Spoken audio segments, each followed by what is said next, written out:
uttering words that no political party wants to hear from a sitting public representative, let alone a mayor, to say that you do intend to leave. The DA's constitutional, within the ambit of its constitution, they were right to take this action against her. Whether it'll stand up in court, we'll see over the course of the next few days or week or so. But look, this is a long-standing battle between Mrs. de Lille and the DA. There's been a history of ill feeling here over any number of issues. And perhaps one could very well go back to the early days when the independent Democrats were gobbled up by the DA. The DA used Mrs. de Lille in a sense, and Mrs. de Lille used the DA.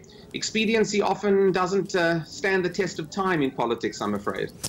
I understand your point about the party's constitution following the letter of the law, but Daniel Silke, we also know that in modern politics it's all about tone and optics. So to use another metaphor, after hoisting herself on her own petard, has she not, or has the party not shot itself in the foot, given that there is reputational damage ahead of the election cycle in 2019 that we are fast approaching? Well, yes, I think that we've seen brand damage to the DA in the Western Cape, and by implication also nationally to the DA as a result of this. It's a messy business. It's a business in which the leader of the DA or the leadership of the DA have been unable to really take control and direct the narrative as most leaders really should do. There's confusion. The allegations and counter-allegations between the various parties leave confusion in the minds of voters. And Mrs. de Lille is also seemingly going to milk this further over the course of the next few weeks or so, which will add to the brand damage for the DA. So, look, as we always say, a week is a long time in politics. Assuming elections are held next year and assuming the DA can install a new mayor and restore some credibility to the mayoral office and to the broader Mayco in Cape Town, perhaps they can limit and control the damage. But nevertheless, I think that this is an issue that will affect them in the course of the next year, perhaps not as dramatically as is made out in many forms of media or on social media, but it's something negative. It's something they've got to claw back, and that's the problem. They start on the defensive rather than being a party that should be on the attack. One of the unknowns, Daniel Silke, is just how much personal popularity she claims in the city of Cape Town and in the broader Western Cape. She will claim that she's had an enormous amount of support. If that is to be believed, surely politics is all about votes. Come 2019, she has the potential to sap votes away from the DA, which would weaken its position in the Western Cape. Surely the DA has played this very badly. I think the DA has played it badly because it's an issue that frankly should have been confronted a long time ago. If you let these things continue and drag on, you only move yourself into a position of weakness and you move yourself closer to an election.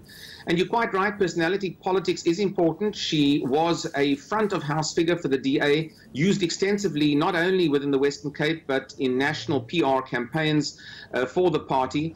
And clearly the problem for the DA is not so much, as I've said, that they have to find new credible leaders to take her place, but the problem is, what is Mrs. de Lille going to do now? Is she going to take the battle to the DA? Is she going to join another political party for that matter?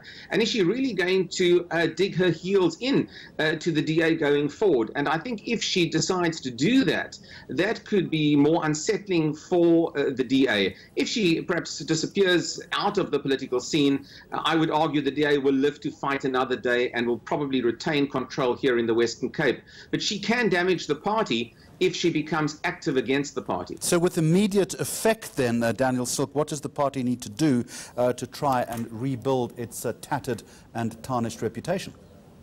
Well, look, clearly from a city of Cape Town and Western Cape point of view, it needs a new mayor who has, of course, the support not only of the people of Cape Town, but also of their own caucus. One of the problems, again, an additional problem largely for the DA, is that the caucus was divided on Mrs. de Lille. About 70% of that caucus voted in favor of the motion to unseat her, but 30% or more supported Mrs. de Lille. So a new mayoral candidate, whether acting or whether permanent, has to restore confidence within that particular caucus. If that doesn't happen, you could have the caucus drifting or splitting apart.